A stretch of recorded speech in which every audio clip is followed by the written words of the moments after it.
Raden Matahir adalah salah seorang dari keturunan Raja-Raja Jambi. Beliau punya ciri khas di dalam setiap melakukan penyerangan. Pada di zaman itu loh, itu belum ada sekolah tentang gerilya. Assalamualaikum warahmatullahi wabarakatuh, sahabat Mediator.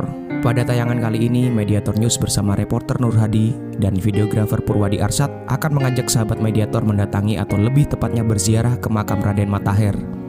Tentu, selain berziarah, alangkah baiknya kita juga mengenal Raden Matahir ini melalui penjelasan dari beberapa sumber yang berhasil disunting oleh tim redaksi. Baiklah, mari kita mulai. Nama Raden Matahir sudah tidak asing lagi di telinga masyarakat Jambi. Sebagai panglima perang, beliau punya peran sentral menumpas penjajah pada masa kolonial Belanda di Jambi. Raden Matahir adalah pahlawan nasional, di mana penetapannya dilakukan oleh Presiden Joko Widodo pada peringatan Hari Pahlawan 10 November 2020 lalu. Makam Raden Matahir berada di Taman Makam Raja dan Kesultanan Negeri Melayu Jambi, Tanah Pilih Pusako Betuah, atau sering disebut Taman Makam Rajo-Rajo yang berada di Kelurahan Kampung Baru, Kecamatan Legok, Kota Jambi. Di area makam raja-raja ini terdapat 49 makam keturunan Sultan Taha Saifuddin, seperti makam Raden Matahir sendiri, Pangeran Abdullah, Pangeran Arifin, Pangeran Raden Ibrahim, Raden Ahmad, Sultan Abdul Jalil, dan sebagainya. Pada hari-hari tertentu seperti Hari Pahlawan, jumlah pengunjung makam mengalami peningkatan. Kini makam rajo-rajo ini berada di bawah naungan Dinas Pemuda Olahraga Kebudayaan dan Pariwisata Provinsi Jambi. Sebagai salah satu pejuang kemerdekaan di Jambi, nama Raden Matahir banyak disematkan pada nama sejumlah jalan, rumah sakit, yayasan, dan sekolah. Sebenarnya di Desa Muaro Jambi, sebuah desa di Kompleks Perjandian Muaro Jambi, jejak dari sang pejuang itu ada makam Jari Kelingking. Di lokasi itu menjadi tempat ditemukannya Jari Kelingking Raden Matahir saat gugur melawan penjajah. Raden Matahir memiliki nama asli Raden Matahir bin Raden Kusen gelar Pangeran Jayoningrat bin Pangeran Adi bin Raden Muhammad. Beliau lahir tahun 1871 dan sesuai penuturan keturunannya beliau wafat pada tahun 1907. Raden Matahir merupakan cucu dari Sultan Taha Saifuddin, pahlawan nasional dari Jambi. Raden Matahir diangkat sebagai panglima perang oleh Sultan Taha pada tahun 1903 di wilayah Tembesi. Untuk lebih jelasnya, mari simak penuturan dari narasumber berikut ini. Raden Matahir adalah salah seorang dari keturunan Raja-Raja Jambi. Dan beliau lahir di Dusun Sekamis, Air Hitam, Pauh, pada tahun 1871. Orang tua beliau bernama Pangeran Kusin dan ibunya adalah Ratu Mas Ena.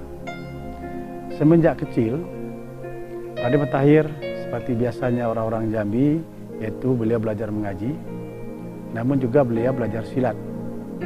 Selain itu, beliau juga aktif berkesenian dan mahir menggunakan biola, kecapi, dan seruling. Mulai berangkat remaja, terlihat watak beliau yang keras, tapi juga cerdas dan tegas. Ini menunjukkan adalah ciri-ciri watak ksatria. Raden Matahir yang mulai beranjak dewasa juga diajarkan ilmu tentang perang, yaitu strategi perang, yang kelak dibutuhkan oleh beliau dalam rangka mendukung pahlawan Sultan Taha melawan Belanda. Dan memang Sultan Taha Saifuddin, apabila dilihat dari silsilah, juga termasuk kakek dari Raden Matahir. Dan beliau secara khusus mengamati Raden Matahir, dan memang pada waktu itu, pada masih remaja, beliau belum mendapat jabatan apa-apa. Nah, setelah dewasa, Sultan Taha kemudian menunjuk Raden Matahir sebagai salah seorang panglima perang yang nantinya bersama dengan panglima perang yang lain dan bangsawan yang lain untuk melawan penjajahan Belanda. Raden Matahir juga disebut sebagai Mat Hitam atau Mat Keriting, yang mungkin sesuai dengan postur beliau pada waktu itu. Tapi yang jelas, semenjak ditunjuk sebagai panglima perang oleh Sultan Taha Saifuddin, beliau mulai menampakkan kualitasnya sebagai seorang panglima perang. Kalau silsilah keturunan, ini keturunan dari Datuk Paduka Berhalo.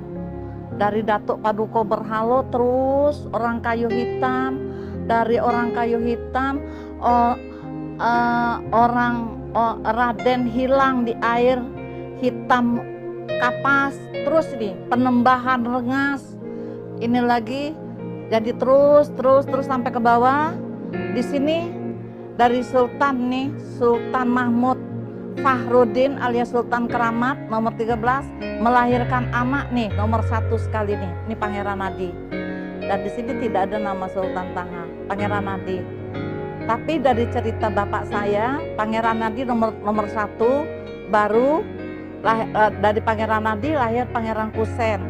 Dari Raden Makusen baru Raden Matahir, baru Raden Hamzah, baru saya terakhir. Pangeran Adi ini punya adik nomor 9 Sultan Taha.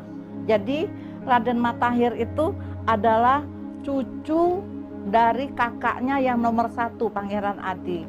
Kebetulan saya sedang berziarah di makam Raden Matahir. Raden Matahir itu adalah salah satu pahlawan nasional yang berasal dari Jambi. Beliau punya ciri khas di dalam setiap melakukan penyerangan. Padahal di zaman itu loh, itu belum ada sekolah tentang gerilya, tetapi beliau ini dengan kepintarannya, taktik perangnya, beliau sudah mampu untuk melakukan penyerangan-penyerangan dengan sangat cerdik dan terukur, artinya sangat terinci sekali setiap melakukan penyerangan. Ada salah satu teknik beliau, setiap mau melakukan melakukan penyerangan, beliau juga sebelumnya melakukan ritual sholat terlebih dahulu, memohon petunjuk pada Allah. Itu saja yang saya ketahui tentang keberadaan pahlawan nasional Raden Matahir. Nah, bagaimana sahabat Mediator? Semoga tayangan ini dapat bermanfaat untuk kita semua. Dan jangan lupa ringankan tangan untuk menekan subscribe, like, dan komen. Terima kasih. Wassalamualaikum warahmatullahi wabarakatuh.